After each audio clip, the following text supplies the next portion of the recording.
I just don't think. I think that has to be a dream that dies for us unless it happens.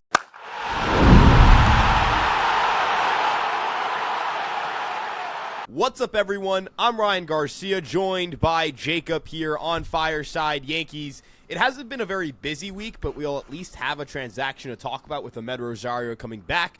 We do have to say goodbye to a Yankee with Luke Weaver going to the Mets, another former Yankee turned Met, and the third Yankee closer turned Met in the last 2 years. Kind of an interesting run. Some more rumors coming out that haven't led to anything, but are still rumors, and we're still going to discuss them. But before we get into everything, Jacob, how you doing today, my friend? I'm doing well, and I also think we have to give a shout-out to Alan Winans, who also just left the Yankees. He's going over to play in Japan, so we're going to wish him luck. And I'm honestly going to be glad to not see him penciled in as the number 5 starter in the roster resource. So I wish him luck, but I'm not too sad to see him go. Yeah, I'm pretty sure that is going to improve our projections, which is nice. Get that 0.1 WAR improvement on Fangraphs. That's what I'm here for, man. Those are the small wins that matter in the offseason. Yeah. So I want to be able to hang my highest projected AL WAR total and win percentage banner to start the season right next to my NBA Cup banner, which will not be hung up, unfortunately, in MSG, but I'll hang it up in my room.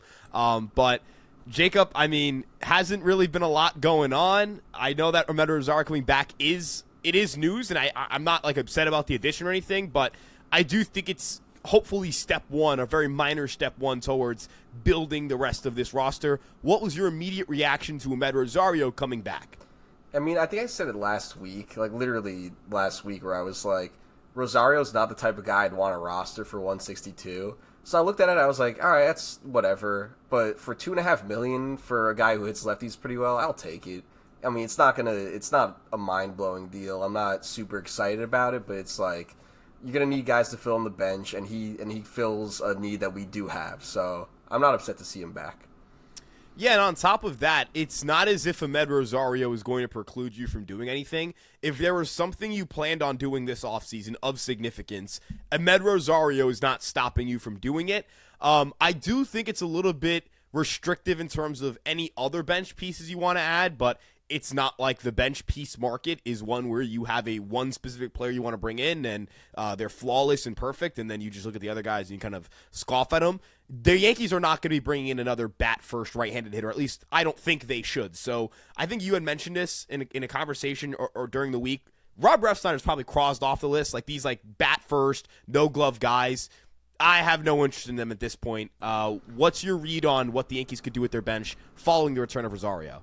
Yeah, that's the one I brought up because there's a report, I think it was right before we brought back Rosario, that said the Red Sox aren't interested in bringing back Refsnyder, and he's been kind of a staple of their lineup against lefties the past few years, and he's a true, he mashes lefties. He's a guy who I would have liked back if we didn't sign Rosario, but yeah, they're pretty much filling the same role, and Refsnyder's not been the worst defender in the past, but he's up in his mid-30s now. I don't think they're going to want him roaming the left field and platooning with Jason, so I don't see that happening. And yeah, I don't think that we're going to get a strictly righty bat, just a bat-only guy off the bench. I don't think that's going to be we're not going to get another guy like that going forward this offseason because of this move. Yeah, and again, maybe that's something to explore at the deadline when you get to reassess your needs. You let your roster play out a little bit, but Rosario is going to be a guy who I imagine plays mostly third base for the Yankees. McMahon against righties, Rosario against lefties. I know that Boone is willing to kind of break those rules a little bit depending on the pitcher on the mound and the matchup. We saw that in the wild card round. With these two as the platoon, how do you feel about third base going into 2026 and what you expect from that group compared to last year or just compared to the rest of the league? I think I'm a lot higher on McMahon than a lot of people are. I'm not buying the Ryan McMahon jersey, right? I think he's a solid player. I think the platoon now with those two, that's going to be probably around league average, maybe a little bit above league average offensively, and hopefully McMahon's defense will be enough to make it a great defensive position for us. So that could be a 2.5 to 3 WAR position if things go right. And if the floor is probably around 1.5, 2 WAR, which isn't the worst, just around average, which is you'll take that. You'll take that from one of your weakest positions on the field. So I'm totally happy with the third base situation right now. I know a lot of people were trying to figure out ways to improve that by like in mocking a McMahon trade and a trade for so and so, whatever it was. But I don't know. I think the team brought in McMahon for a reason. They didn't just bring him into play for 2 months. They see a guy that they can work with to improve. They see a guy who's going to be able to find the short porch, and hopefully he cuts down the whiffs a little bit this year, and he's able to find that power swing. Yeah, and I think the other important note with the Ryan McMahon and trying to trade him is that you are likely looking at an underwater contract for most teams in Major League Baseball. In a world where everyone has the same amount of money to spend, in a world where everyone's got Yankee money, this is not an underwater contract, but in a sport where at least 2/3 of the league would not pay $16 million for 2 wins of a replacement, you're not going to get a lot of suitors for Ryan McMahon without either A, chipping in money, or B, getting a very limited return, and then expending assets to get a third baseman. Like, that's just a lot for a team that has very, like, I don't think it's a lot of needs, but very obvious needs, whether it's on their pitching staff or in the outfield. And with McMahon, I mean, the expected OPS against righties is really good. It's been good throughout his career, but this past year, there were a lot of important things he did very well, whether it was his spray angle, pulling the ball more to right field for, in layman's terms, hitting the ball really hard. Like, this year was a career best year in average exit velocity, 90th percentile exit velocity. The bar here isn't, hey, he goes from what Jazz Chisholm did, which was like league average, to 20 to 25% better than league average. This is, hey, can we get to league average, and can we do that while having you platoon with Amed Rosario? Because the Yankees' fourth infield room before the McMahon and Rosario trades was a combination of LeMahieu, Cabrera, Peraza, and Vivas. I believe it was a combined like 63 weighted runs created plus and negative 0.5 WAR. We had 4 replacement level or below replacement level players as our fourth infielder. These are 2 guys who, Rosario's probably closer to replacement level, but in a platoon role he's not. And McMahon is firmly above replacement level, although not an elite player. I do want to ask you this when it comes to the bench, though, and right-handed hitting. Do you think that the Yankees should, A, bring in somebody who can play some first and catcher, like that like split role, or do you think Rosario should learn some first base? Like, what do you think the Yankees can do from here to add more right-handed hitting to their roster? I mean, the way things currently look, I think the best case scenario would be Rosario playing first base. I don't think we should dedicate a whole roster spot, unless maybe like Goldschmidt wants to come back for really cheap. I don't think we should dedicate a whole roster spot to that. I'm kind of in favor of bringing in Wilson Contreras if he would want to split as like a backup first base / catcher / DH option. But I don't see that as likely because he has so many other suitors. We're probably gonna get outbid for him on the trade market. So it would have to be the right fit. But the way things look right now, I don't think there's anything that's obvious in terms of finding a first baseman. Maybe we find if we go for a left field platoon option with Jason, we find someone who has a little bit of experience at first base too. Who knows? And if we bring back Cody, maybe he'll get some reps in at first base this year. Yeah, and I also think it's important to note with this, you don't want to add players just to check boxes. I know Brian Cashman mentioned this. I'm not going to bring in a right-handed hitting catcher just to say I have a right-handed hitting catcher. I'm going to bring in a player who's productive, who's better than J.C. Escarra, if that's the case. He didn't specifically note J.C. Escarra, but he mentioned, I think the line was, I'm not going to substitute a left-handed hitter for a worse right-handed hitter because they're right-handed. It's kind of like the reverse situation a few years ago where the Yankees had a lot of righties and not a lot of lefties. And yeah, the Yankees weren't, like moving off of Luke Voit while he was mashing to bring in a worse left-handed hitting first baseman.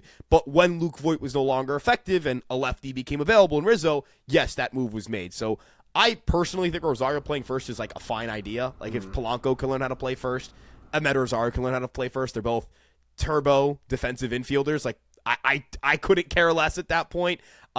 Is there any final notes you have on the third base room and the Amed Rosario return? Not really. I mean, like, to your note about the first baseman, if Ben Rice is healthy in a perfect world, Ben Rice is playing 162 games at first base this year, so I'm not really worried about the backup. I think our infield is looking pretty set as things are. I don't know how many other moves there are to make there, because, and it might not be the most flashy, but assuming you get healthy years out of Rice and Jazz, and then Volpe gets back and his arm is healthy, then you get some production out of him that we didn't have this past year. The infield could be just better overall. That's the whole thing. The McMahon trade raises the floor on this team, and having the backups now in Rosario and in Caballero, we're not going to have those 200, 300 plate appearances coming from terrible players this year. And that's, I think, one of the easiest ways to improve as a team, because it's tough to improve the ceiling when you're already the number one offense. But raising that floor up and giving less terrible plate appearances throughout the year is a way that we can add a couple of wins, maybe. Yeah, I think a lot of people just kind of look at, hey, okay, Trent Grisham's going to get worse, that guy's going to get worse, this guy's going to get worse, but I think a lot of people ignore the fact that, again, their fourth infielder for the majority of the season was not just like a below-average starting player or a mediocre player, but you should be able to find someone on the minor league contract who outproduces a negative 0.5 WAR and 63 WRC plus. Heck, there are probably some double-A players you could call up and have gotten that production from who are not like premium prospects or even top 5, top 10 prospects in what is a pretty like bottom half Yankee farm system. It was a really bad group, and as you mentioned, don't foresee them adding to the infield. Now, let's shift gears to some guys who have departed. We talked about Alan Winans, who will be dearly missed in Scranton. He was, their Cy Young guy, basically. He was unbelievable down there. Luke Weaver has signed with the New York Mets on a 2-year, $22 million contract. Jacob, my first question for you, should the Yankees have offered or matched that contract? If they matched that contract, I don't think I would have been upset per se, but I think my limit, I think we've talked about it on the pod before, my limit was probably around $7 or $8 million per year for a 2-year deal. I think everyone knew he was going to get 2 years, but $11 million per year is a little bit pricey. I'm looking at if you just like take a look at the relievers who have signed so far, there's some of the contracts are pretty good. I think Devin Williams' contract is great, but a lot of them I'm kind of iffy on. The one I really am interested in, like the Weaver one, I could take it or leave it. I think Brad Keller's signing for that same exact deal is the deal that I'm kind of upset that we missed out on. I think Keller's a better pitcher than Weaver, and he got the same exact 2 years, $22 million. I think that's probably my second favorite value out of all the relief contracts so far, behind Devin. And other than that, I think I'm not upset about missing out on many of these guys. Yeah, I think I actually would have been pretty upset to find out we signed Luke Weaver at the same number Brad Keller signed, given how I felt about Keller and how I felt about Weaver. I like Weaver. I think I'm higher on Luke Weaver than the average Yankee fan, at least going into 2026. I don't dislike this at all for the Mets. I think it's a move that makes them better. He's a swing and miss arm. I mentioned this on live streams. I wrote an article about this. Like, Luke Weaver misses bats, and the thing teams pay for is not whether your ERA was good, whether the fan base liked you or not, but your swing and miss stuff, your strikeout to walk rate. And I do think for Weaver, it's kind of a good case study for how to evaluate relievers. He was so unbelievably good in high leverage in 2024, like to the point where not even the best relievers in baseball could sustain something like that on a year-to-year basis, that there was a very low chance that Yankee fans wouldn't have worsened their opinion on Weaver just because he set the bar so high in high leverage year prior. He was so untouchable, infallible. I do think there's a little bit of like overcorrection on what was too many people thought Luke Weaver was a top 10 reliever after 24 in the Yankee fan base. And I think the overcorrection to that is thinking he sucks. But that's neither here nor there. It is funny though, like it's another Met going to another Yankee going to the Mets. Like, this, I'm telling you, man, the scorned Yankee player is a market inefficiency. I don't think this is like the contract of a market inefficiency, like, oh, wow, he signed for such a discount, but it is pretty funny it keeps happening. Like, do you think there's anything to it? I mean, maybe Stearns likes guys who have proven in the past that they can perform in New York, but I mean, maybe these guys just like living in New York, but they're getting better offers from the Mets. Who knows? But I don't know. Going back to Weaver as a player, like, the Mets thing is interesting. It's a funny meme, right? Like, they're poaching all of our guys. But Weaver as a player, in some ways, he was even better this year than he was last year. He got more chases. The whiff rate and the walk rate were both very good. Like, there's things to like. There's definitely things to like. As a strikeout guy, he's very good. The fastball is incredible at generating whiffs. The problem I have, he was already a guy who got hit hard when he got hit in 2024. In 2025, his ground ball rate dropped another 10 points. 27.4% ground ball rate. That's like bottom of the barrel. And especially in our ballpark, you can't be allowing fly balls at the rate that he was, because they're going to end up as home runs. So maybe it was some bad luck. I do expect him to perform a little bit better because Citi Field's got a bigger outfield, but I don't know. I think I definitely had concerns about bringing him back at the rate that they brought him in for. I also just think, knowing the way the Yankees spend on relievers, I tweeted this out. It's not that I hate it for the Mets, but given the Yankees, the way the Yankees operate with their bullpen, I would feel a certain type of way if, after years of going, no, we do not spend more than $10 million a year on relievers, they break that rule for Luke Weaver. I'd be like, why not just give, $3 million more AAV and another year for Devin Williams? Why not give that same contract to Brad Keller? I think I would have felt like, hey, you could have taken that money and stretched it a little bit more. That's how I would have felt for the Yankees. For the Mets, it's different because they do show a willingness to spend on relievers. This is not a thing where it's breaking some code for them. For the Yankees, that would be a departure from their strategy. Now, the reliever market's drying up as a result of Weaver and Keller going on the same day. The reliever market's starting to fly. Are you worried about the Yankees, number one, being able to add a reliever this winter? And number two, do you believe it'll be through free agency or the trade market? I mean, overall, I think we're going to figure it out. Brian Cashman's done a very good job at eventually putting together a pretty competent bullpen. This past year is probably his worst effort, especially going into the year. We had so many injuries, guys like Jake Cousins, and then Mark Leiter Jr. hurt his whatever bone it was in his leg. But I think we'll figure it out. There's still some guys I like out there.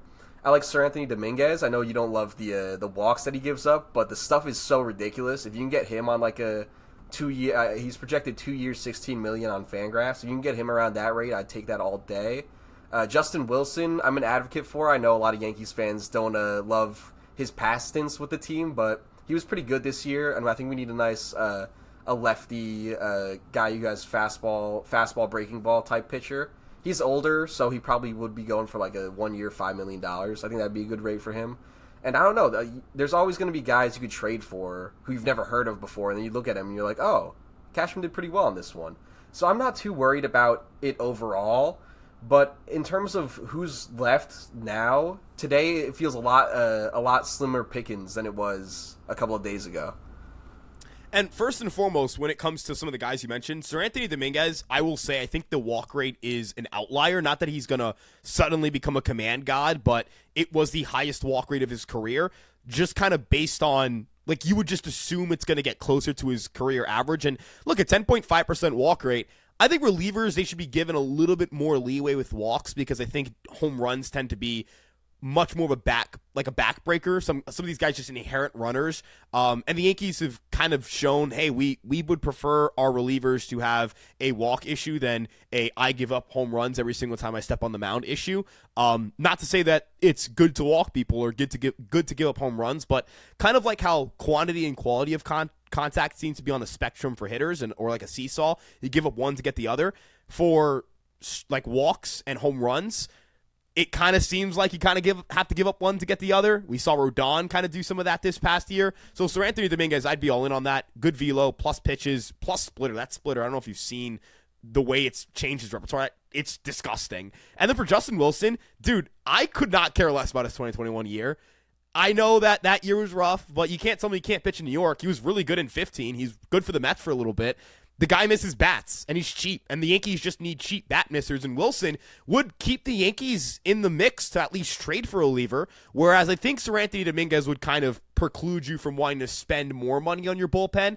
I'm all in on this idea of, hey, go throw 1 year, $5 million at Wilson, as you mentioned, and then go trade for somebody who, I've never heard of. And then you've got two potential bat missers in your bullpen, which it's a bullpen that's full of already pretty good stuff, bat misser kind of guys.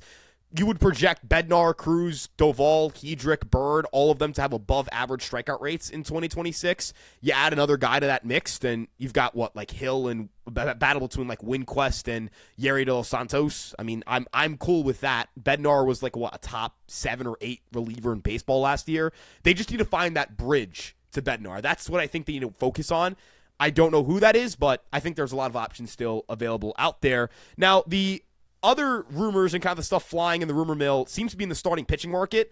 It hasn't broken. That valve is not cracked. The starting pitching market hasn't burst open yet, but the guy who seems to be one of the players who, when they fly off the board, it'll open things up is Tatsuya Imai, who has to sign by January 2nd. The clock is kind of ticking. He's got to hurry things up a little bit. Francis Romero reported this morning the Yankees and Cubs are finalists. Jacob, what are your thoughts on the Imai market? Do you think the Yankees are trending towards or more away from signing Imai this winter? I mean, based on how the other teams have operated, like if it's just us and the Cubs, which I don't know, I've heard that the Phillies are also still looking at him, but then they just signed Brad Keller, so who knows if they don't have much more money to spend. If it's just us and the Cubs, I think we beat the Cubs. Unless Imai really wants to go play in Chicago. The way the Cubs have spent the last few off seasons has been pretty sad, honestly. Their owner, Ricketts, is one of the wealthiest owners in baseball. They bring in like the third or fourth most revenue out of all the teams in baseball, and they've been losing out on the big time guys when they've been trying to go after them. So if it's just us and them, and Imai is our number one target on the board, which it seems like that's a possibility right now, I don't think there's any chance we lose him to them. So I'm pretty confident right now that he'll end up in pinstripes. I think as things stand, it's so weird because this is a cop-out answer. If you told me, hey, the Yankees' number one target is Imai, I'm confident they get him. But if you're like, hey, they're in on Imai, but it's more of like they just want to see what the money ends up as, then I'm like, oh, I don't think they're getting Imai. Because that answer would indicate to me financial commitments for a starting pitcher is something they're very much aware of or being conscious of. I do think it ties into the next guy we're going to talk about, but before we get there, the Phillies are up to $308 million in luxury tax commitments. They seem to want JT Realmuto back, and it's not like their catching room is good. It's not like they have even like a JC Escarra caliber guy where he will just mop up framing runs and find a way to put up 1.5 or 2 WAR. They seem to need to be able to pay Realmuto, and he's the only like notable catcher left in the market. So I don't think he's going to sign for like $8 million on a 1-year deal. It might be a $10 or $12 million deal. Do you think that they will be tapped out on Imai? I would kind of assume they are, but I guess you can't really rule out anything with them. They are a big market team, and they seem to be interested in getting back in the Japanese market. So, like, what's your fear factor with the Phillies here? Yeah, especially with the Keller deal they just did and the fact that they do still need a catcher. I think they're probably, a few weeks ago, I was probably a little bit concerned about them based on the things that we were hearing. But right now, I'd probably say like a 2 out of 10 in terms of fear factor. I don't think they're going to be the ones to go steal him from us, especially, like, they're significantly higher than us in terms of luxury tax right now. I think it's like 20 million higher or something like that, even more than 20 million above us. And I think they were below us this past year. So I'd be surprised if they ended up going that deep into the top threshold for Imai, especially when they have a pretty strong rotation as things stand. So I don't think they need to go out there and spend like crazy on a starting pitcher. And yeah, I'm definitely not that afraid of them anymore after the Keller move. Totally fair. And looking at their luxury tax payroll, because I got a comment about this from some Philly fans, and I'm not like trying to like throw shade or anything. I was just want to point this out. I did the research myself.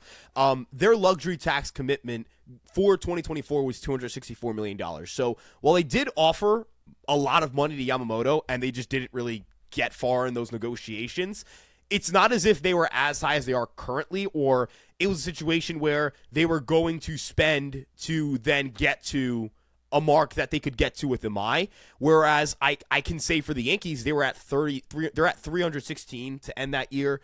If you subtract Stroman and add the projected Yamamoto contract they would have handed out, I believe you add about $20 million stat, which would have been 336. Now Yamamoto is not a great comparison for Imai because Yamamoto is arguably the greatest pitcher pound for pound we will ever see come out of Japan in our lifetimes. Like, it's a very good chance that's the case. But I just think it's notable to say, like, the Phillies, they've never shown the appetite to get to 330. The Yankees have once shown the appetite to get to 330. I think Hal, again, I've said this before, like, I have a love-hate relationship with Hal. I know he's a better owner than 27 of the other owners in baseball, but I hate that he's not better than 29 other owners in baseball. But I also think he gets over-criticized, but I also think he gets to avoid some blame that Cashman gets. It's very weird. I have a very weird, like, logic dynamic with Hal. But I do think if the Yankees genuinely love Imai and Bellinger, that they would be willing to pay both. That's my headcanon. Like, if they really want both, I think they'd be willing to pay both. Time will tell on that front. I guess for our predictions on where he signs, like, I think, I will say my confidence meters dropped just because of, like, the King stuff, but I will say, like, gun to my head, I'll go Yankees. Is that where you're at right now? Yeah, I think I agree. And going back to the Phillies point, I'm looking at their money right now for the future. They have a lot of bad money coming off after this year.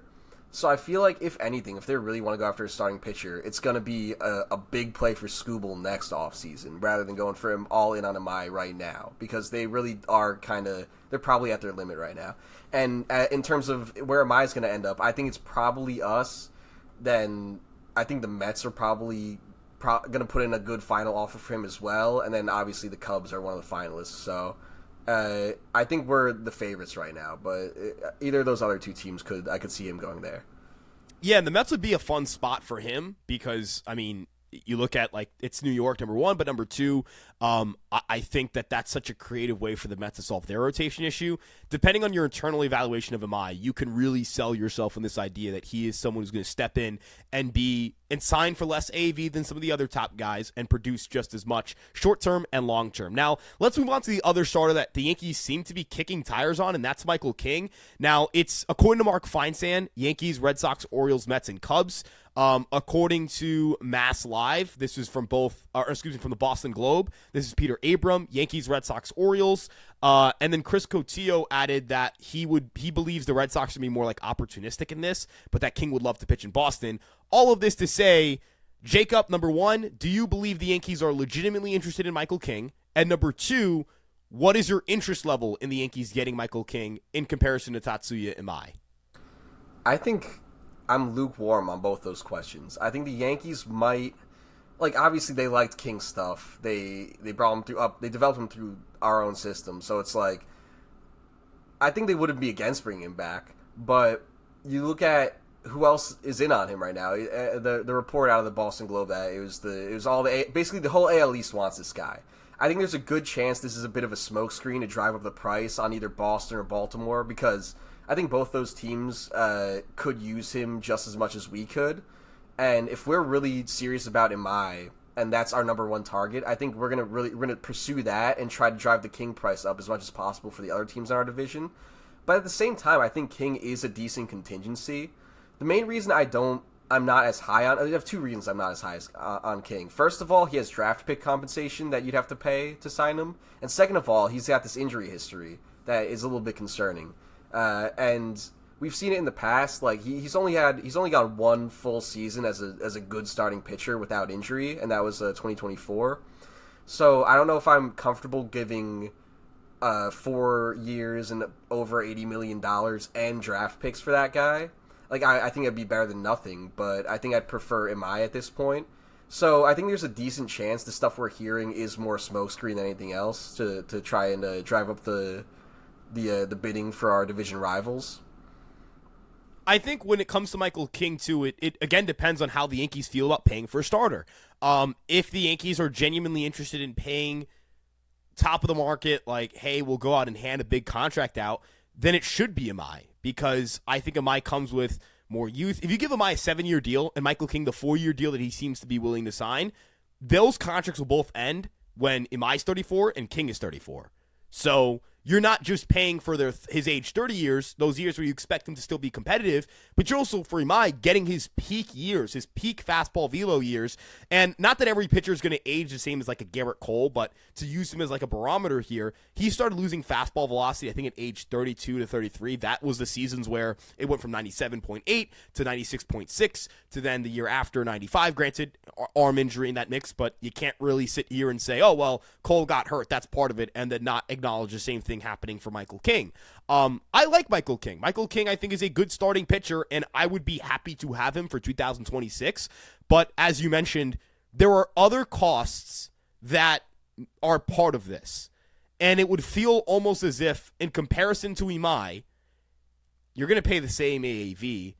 It's not as if you're suddenly going to, like, it's not like this is a financial flexibility thing. Imai might get less AAV than King, depending on how you structure that deal. I would have to wait and see the two contracts, how they play out, or not how they play out, what they sign at, for me to tell you whose contract I'd prefer to sign. But I think I had Imai above King in my like starting pitcher board, and that's for a reason. I do think King's good, but yeah. King, going back to the velo, he's been sitting 93 for the last 2 years. He was throwing like 95, 96 with us because a lot of that was he was built up as a reliever, and then we put him into like that swingman type role.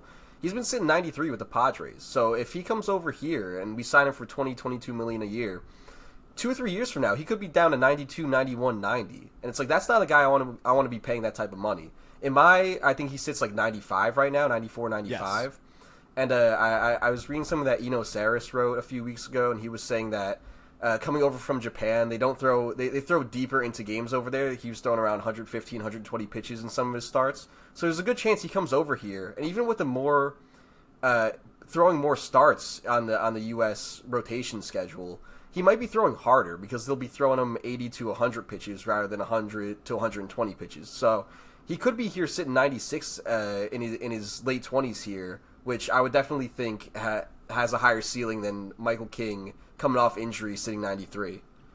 I also think when it comes to like things you can do with the player, with Imai, this is not. I really don't like dismissing the NPB because I feel like it comes off as like, I'm an American being super disrespectful to a league. I personally do not follow that heavily. I just try and watch film of the guys who I think are going to be targets for the Yankees. For that league, like, there's just not as much of a financial investment in player development because it doesn't make as much money. That's not a disrespect on the league. Like, the Cebu Lions are an ants to the New York Yankees in the financial world. The Yankees can invest way more in his player development, and they can do more. There's more they can expand there. Hey, do we want to add a sinker here? Do we want to, change do we want to, change a grip here or grip there?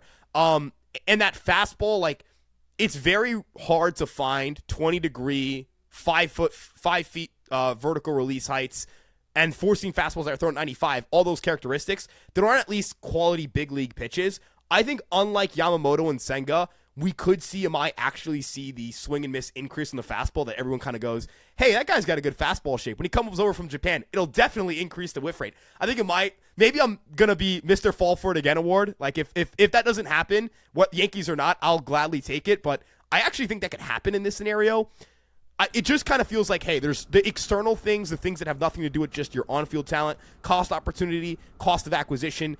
It all just favors Imai heavily, even if in 2026, King ends up producing 0.3, 0.4 more wins above replacement. Any final thoughts on Michael King? And actually, I do want to ask you this too. What would your offer be to Michael King if you were the Yankees?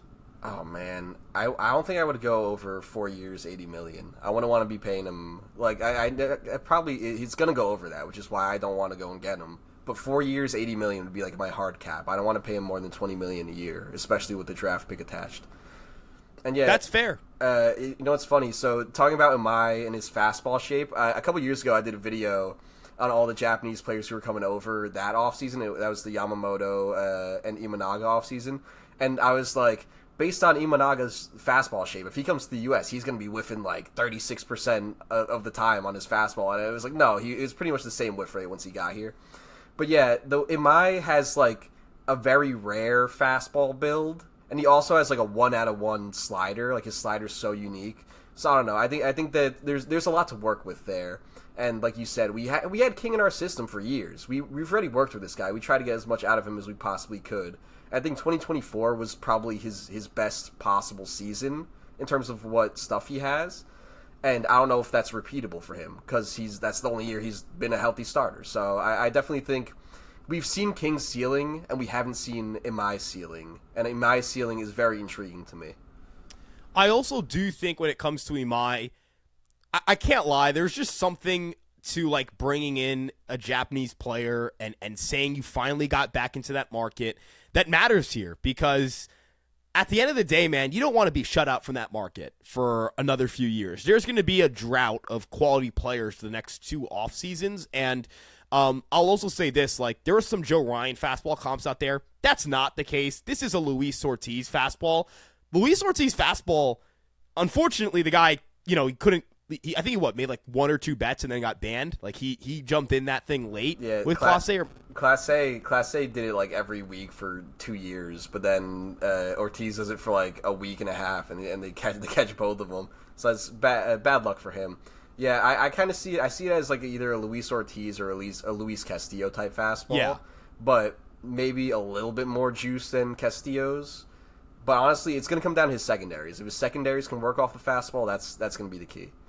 Also, with that slider, and I talk about this a lot, usually low arm slot sliders are like more sweep, more lateral movement. There are reverse slider guys who have existed and still exist in Major League Baseball today. There are not a lot of wrong ways. There's actually no wrong way slider guy could find who releases the ball as low as Imai does. So that is definitely going to be that's going to blow some minds in the hitting world. He's kind of got like a Trey Savage type thing going on with his slider, except it comes from down here. Like, I don't know how he's doing it. I don't know. That's literally a one-of-one type slider. I would love to I just can't wait to get the pitch specs on it. Yankee or not, like, I just can't wait to see it in the big leagues.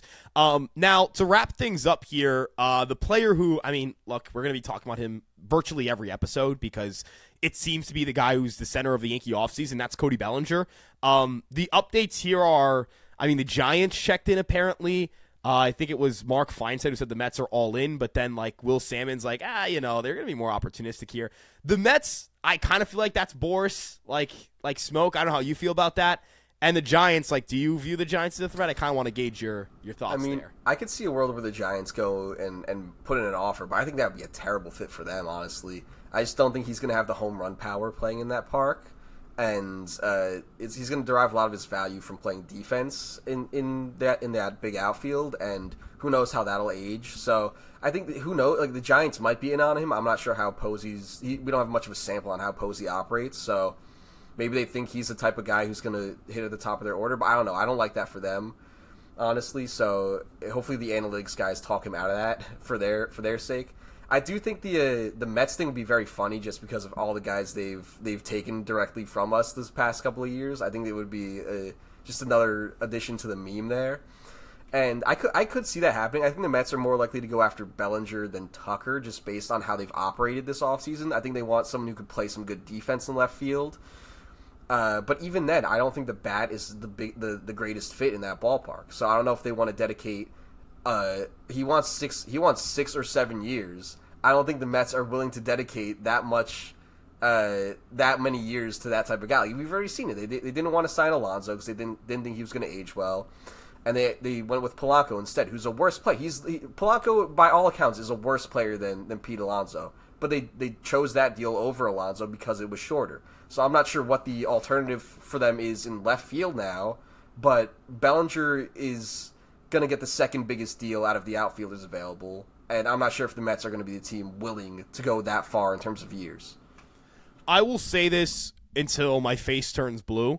If the New York Mets want to turn around after being disciplined on Pete Alonso, after being disciplined on Edwin Diaz, and give Cody Bellinger a 6-year contract, go right ahead, because that'll give me assurance of, all right, then I know that the team across town that I think has a lot of money to spend, and I view David Stearns as a good executive, that will confirm to me that they will never be a better organization than the Yankees under David Stearns. That'll give me the insurance I need that, hey, nope, New York is safe.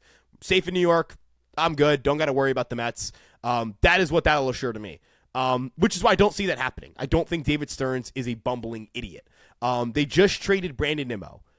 Brandon Nimmo, when he put pen to paper, was this very fast, good defensive center field who probably needed to go to left field in a couple of years, but hey, was still pretty good out there and projected to be a good defensive corner outfielder, and then 3 years later got traded. So if David Stearns wants to give Cody Bellinger 6 years, go right ahead, fine by me. The thing that gives me more assurance with the Bellinger thing is that if he were to leave on a 6-year deal somewhere else, I can almost guarantee that that the Yankees will come out on top in that conversation.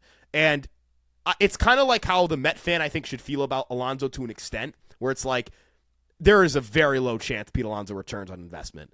There is also a very low chance Bellinger returns on investment on a 6-year, $180 million deal, which is why I still feel like the Yankees are going to bring him back, and that it's going to be a situation where, he gets like 5 years, 135, 140, he remains a Yankee, and, we either I hope which is he ends up playing well, and he's not a superstar, but he's good, and he's a good player for the money.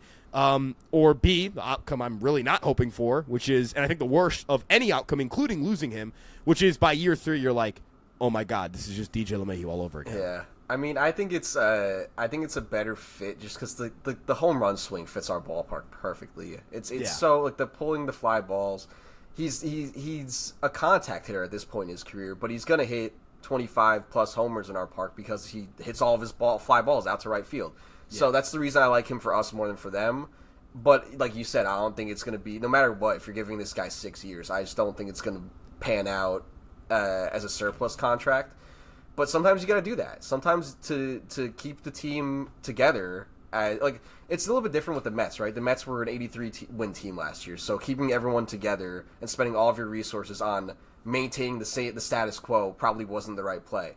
But for us, we are a 94-win team with the best offense in baseball, so I wouldn't have an issue with giving out maybe a bit of an overpay for Bellinger if he's going to be the best option for left field next year. That's totally fair. And again, I'm not saying, don't sign him. Like, absolutely no on the signing if he ends up signing even like 6/150. Like, I wouldn't love it, but I'm not going to like throw a temper tantrum over it. I will be very upset if it's like 7/200. Oh God, no. That'd be bad. That'd be a nightmare. Perfect. I think recent reports have said like we're probably hovering around 5 years, and Boris is pushing for 7. So the natural compromise would be 6. But if there's a world where the market isn't as robust as the Boris-run state media has been saying, if we can get that down to 5 years, like 5/125, I do that all day. I think that's totally reasonable. Or if it's 6 years, then less AAV than that. But yeah, I don't know. 6/150 would probably be around the ceiling of where I'd want to go with him. Yeah, and I think the final thing I want to point out when it comes to Cody Bellinger and the Yankee roster is, they currently project to have the best position player group in baseball on Steamer. I think depth charts and like Zips might be another one that has. I can't confirm with Zips. I read the Zips this morning. Actually, they have Zips has Judge at like 8.5 WAR, which is like the most bold of the projection systems. And it also, I think, projects us for what, like 27 point something more, which is going to rank inside like the top 3 or 4, because that's a pretty strong median projection. Look, I know projections aren't everything, and I understand that people don't love projections, but at the end of the day, they're a very useful tool.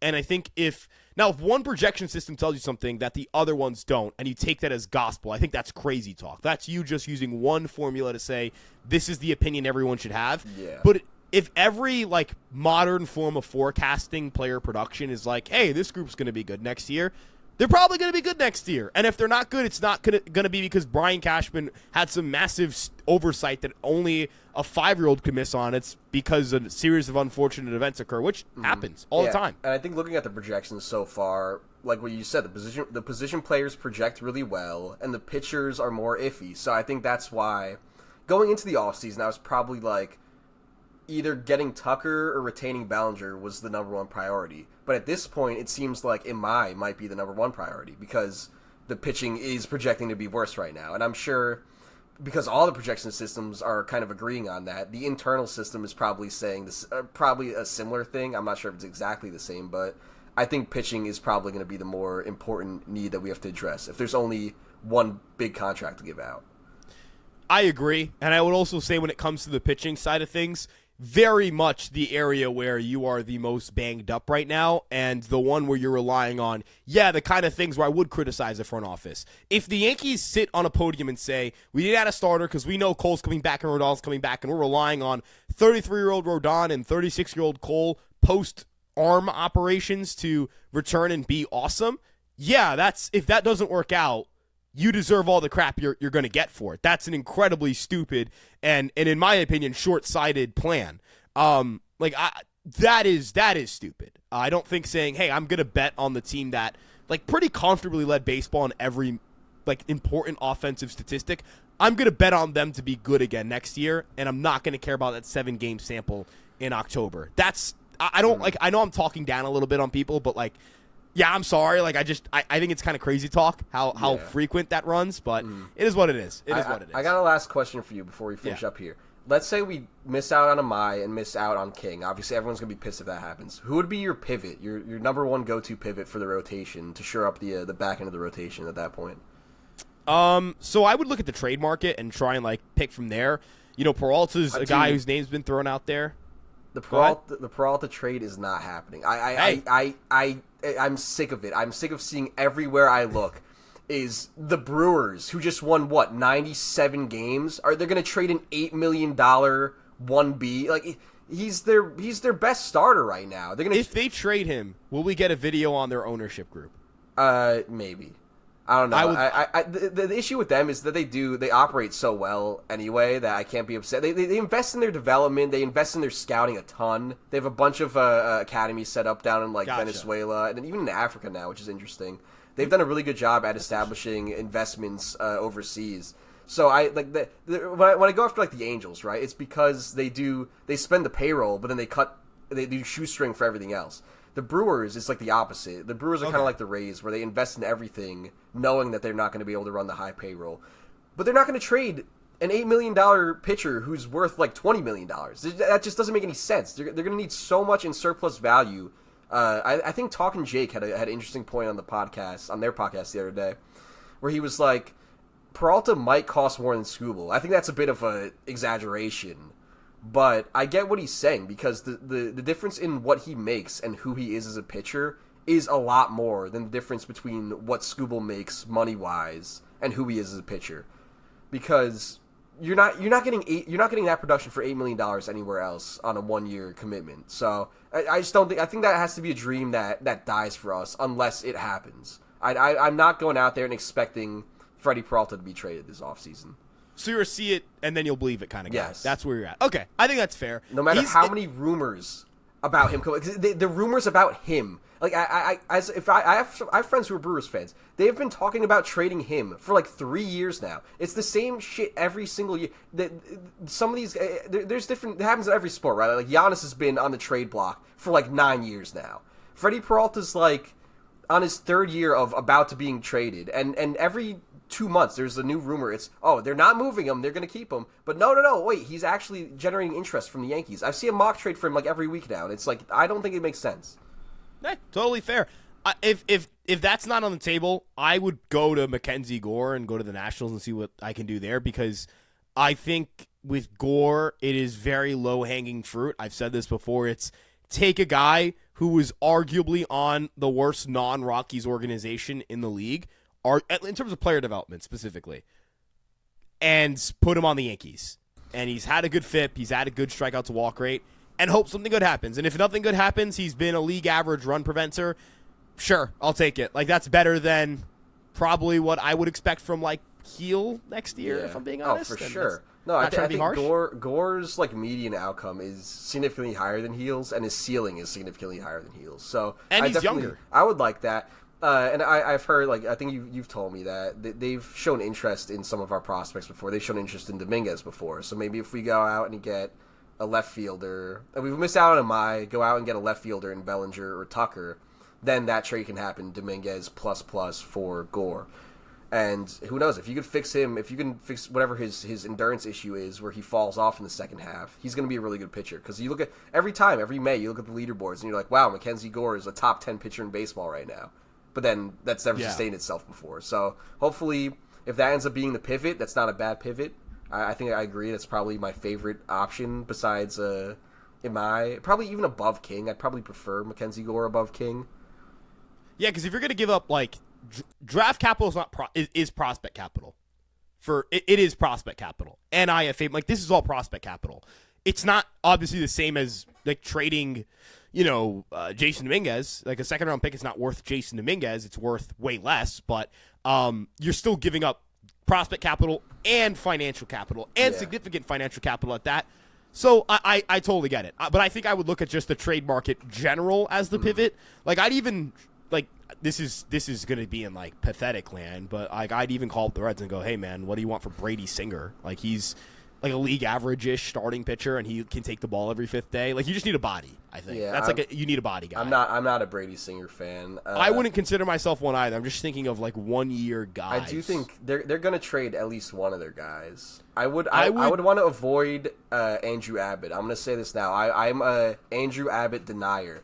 That's fair. He has good results each of the last 3 years. I just don't think he's going to be... I don't know. It's interesting because he's very low ground ball, very high fly ball, but it's been working in that park somehow. So I don't know. He gets a lot of pop-ups, but I don't know. I don't trust that in Yankee Stadium. I feel like he's just going to get porched to death. That's fair. The other player I would call on and just see what they want for him is Lodolo, but I know he's going to cost a fortune. Oh, because... I would kill for that trade, but I don't think that's ever going to happen. Like both him and Green are I would love either of those guys, but that's probably more than we can even afford. The one thing I will say for Lodolo is he's got 2 years of control, so the window to cash in would be this year or next year. I don't know what their confidence level is in signing him. I would imagine it would be low. But Green has a really team-friendly extension. You would have to trade Ben Rice plus Lombard and multiple top. Yeah, you have to go with everyone. Right, and at that point, it's are you what's you're kind of moving laterally if you have to trade MLB guys off from your MLB roster to go get them. And the first base market is not it's already moved on. And Green's also had his injury stuff. He's never pitched a full healthy season before. It's I'd kill for him, but you can't be giving up a guy like Ben Rice and all your prospects for that. Yeah, and this ties back to the Freddie Peralta thing where every pitcher just has the ability to have their arm just explode and be gone for a year. If that happened to Peralta, it's $8 million. I understand there's prospect costs, don't get me wrong. But with other pitchers, it's prospect costs plus $22 million.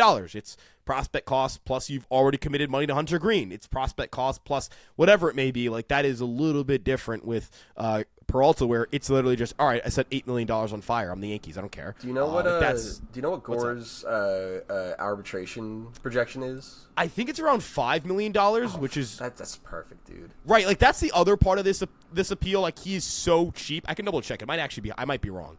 4.7. Oh, it's 4.7. Fangraphs, yeah. So I was wrong, but dude, I mean, I really want Imai at this point. I hope we get him, but I think Gore looks like a really good pivot if we end up I think best case scenario offseason for me would be Tucker in left field, trade Dominguez plus for Gore, because that'd be very interesting to me.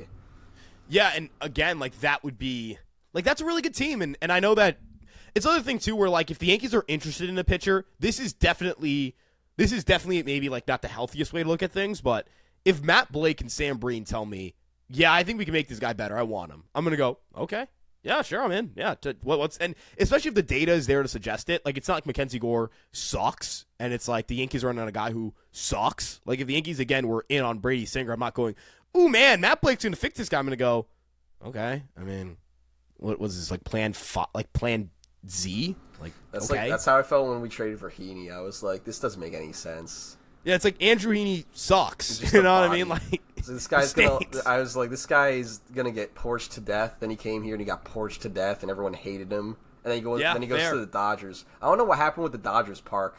They used to be very homer adverse. This past year ended up being very homer friendly. But when he went to the Dodgers in 22, the ball wasn't flying there, and he did really well. So you got to look at the fit in terms of the pitchers, and I think in terms of salary, I like Gore, and in terms of what we can unlock with him, I like Gore.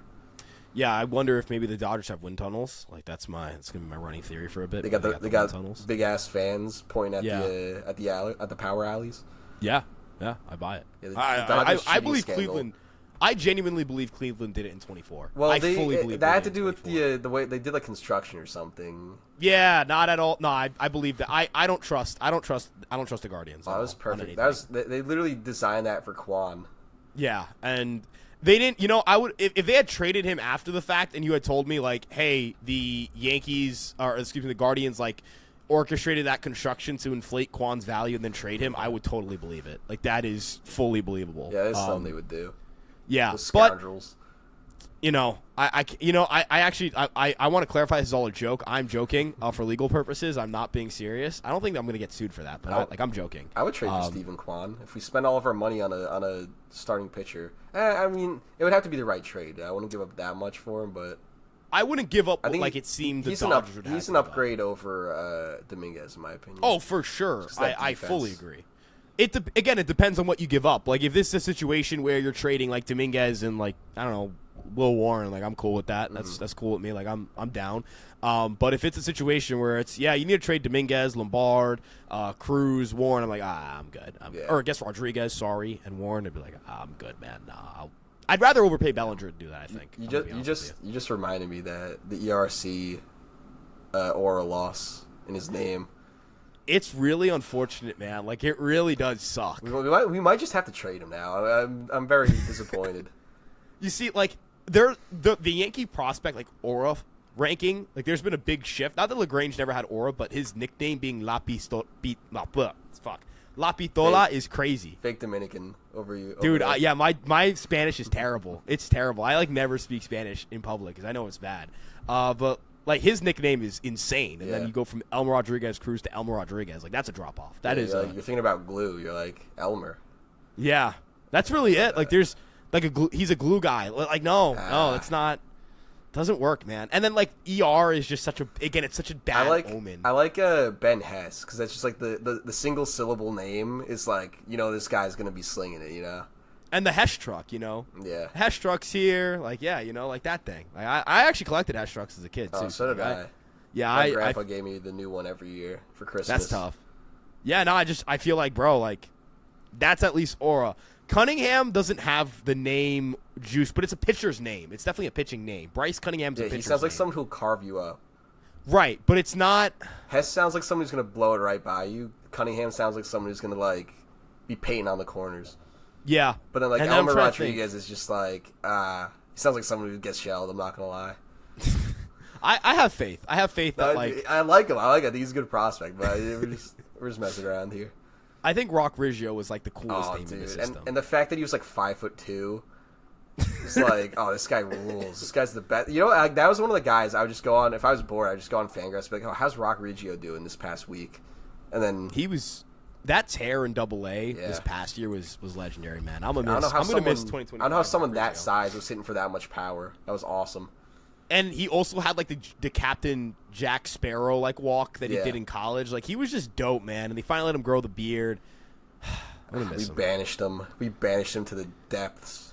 He at least has, like, look, he's not doomed. Ben Shields' life is over. No. Like, the second he got traded to the Rockies, like, dude, I would have broken my throwing hand with my, like, throwing, like, slamming something. I would have just been like, it was fun. It was fun.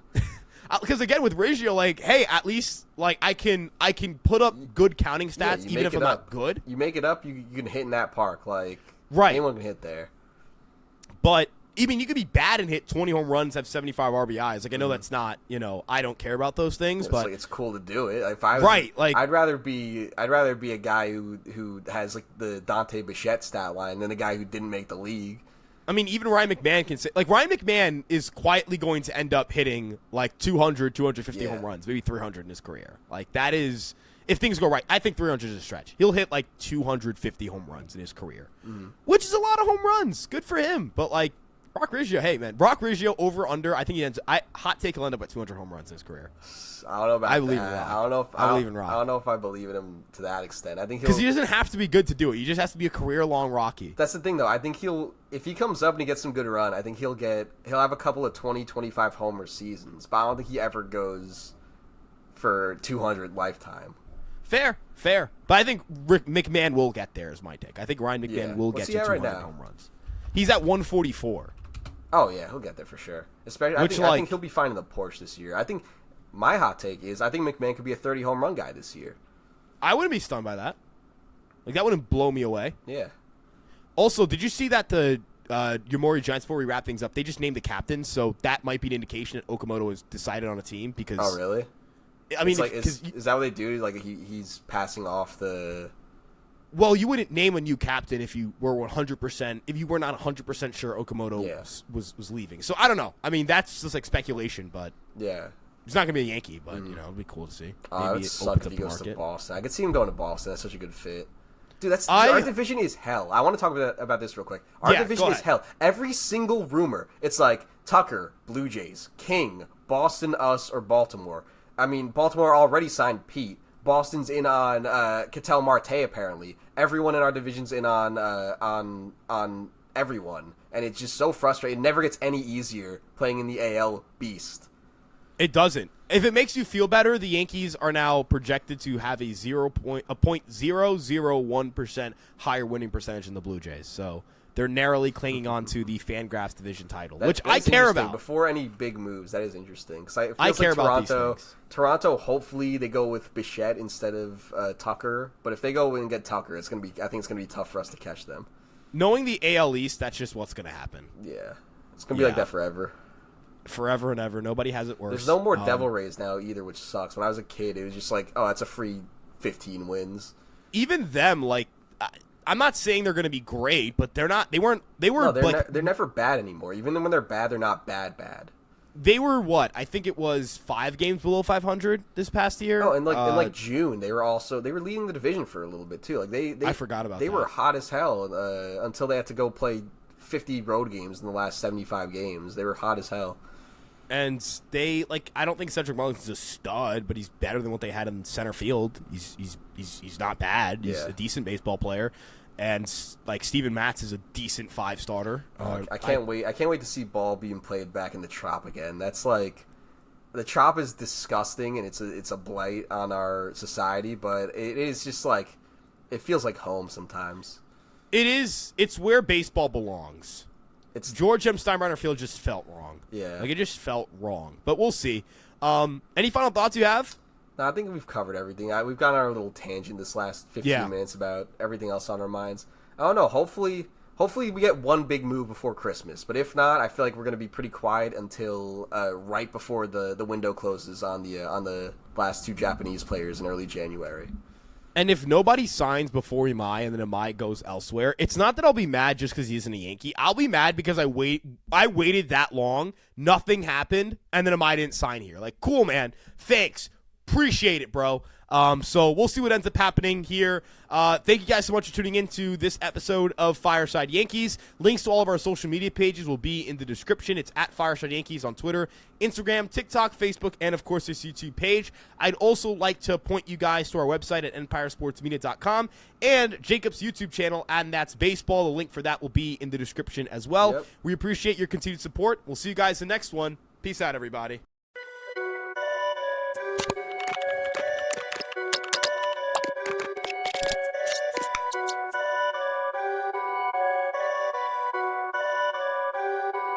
Perfect.